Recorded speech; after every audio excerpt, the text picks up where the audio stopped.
Well, good evening, everybody. I want to give you a quick update. We do have a geomagnetic storm underway, and it's causing some interesting interference on the HF frequencies, that's high frequencies, on the ham bands. And I'll give you a little example of this. This is the hurricane watch net. It's in progress on 40 meters, 7.268 megahertz.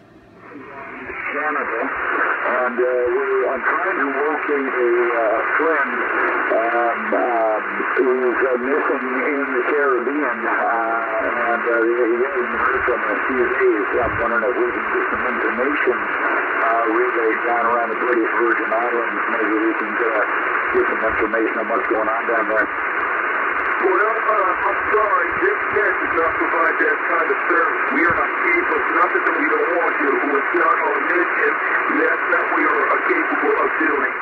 All right, so the station that that gentleman was talking to there, that came back, you notice it sounded like he's underwater. Well, what's happening is the Aurora Borealis, and here's a good example of that. This is a picture from Scotland tonight. As these curtains move around in the atmosphere from the geomagnetic storm, they create reflections, and it reflects the radio signal differently. And basically it gives as you listen to a station that's transmitting, that's close to the Aurora, their signals are bouncing off that curtain differently, and you get this distortion. So it makes the station sound like they're underwater practically. But that was a good example of HF Aurora interference, or Aurora flutter as we call it. And you can see here, I'm just kind of looking at Twitter, some of the pictures are coming in. This is Edinburgh, looks like, in Scotland. Here's looks like one from Fairbanks, Alaska. That was this morning. And this is another one from Edinburgh, from Scotland.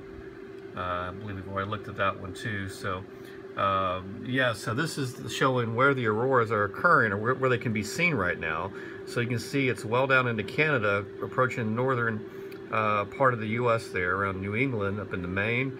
And I understand from some of the scientists here, they're saying that the geomagnetic storm is strong enough that there could be some northern lights visible as far south as Virginia. So let's go back to HF again and listen.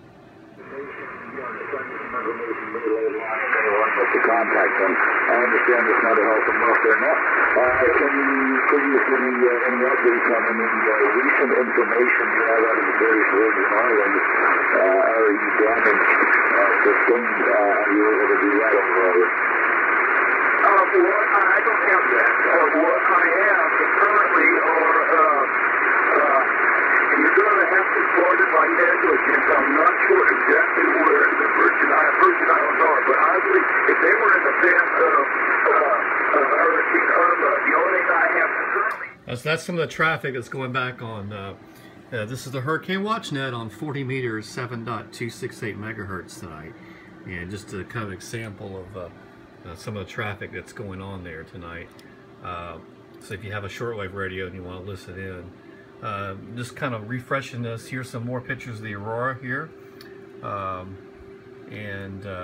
Let's see. Let me see if I can play this here. Well, that's actually a long movie clip. But yeah, it looks like a lot of pictures from Scotland this evening. So anyway, we'll continue to monitor HF tonight, and maybe we'll get some reports of the northern lights. If you look to the north, get away from the city, look to the north on the horizon, and you may see the northern lights, especially on the northern part of the U.S. this evening.